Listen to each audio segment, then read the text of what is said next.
காசாவில் இஸ்ரேல் நடத்திய தாக்குதலில் 72 பேர் கொல்லப்பட்டதால் பதற்றம் அதிகரித்துள்ளது. வடக்கு காசாவின் ஃபேட் லாகியாவில் உள்ள அடுக்குமாடி குடியிருப்பின் மீது இஸ்ரேல் தாக்குதல் நடத்தியது. இந்த தாக்குதலில் 72 பேர் உயிரிழந்துள்ளதாக காசா அரசு ஊடகம் தெரிவித்துள்ளது. பாலஸ்தீனிய குடிமை தற்காப்பு பிரிவு அதன் குழுக்களால் அந்த பகுதிக்கு செல்ல முடியவில்லை என்றும் தெரிவிக்கப்பட்டுள்ளது.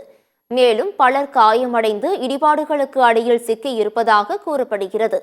இதனிடையே இஸ்புல்லாவின் உயர்மட்ட ஊடக தொடர்பு அதிகாரி மொஹமத் அபீப் மத்திய பெய்ரூட்டில் இஸ்ரேலிய தாக்குதலால் படுகொலை செய்யப்பட்டதாக தகவல் வெளியாகியுள்ளது.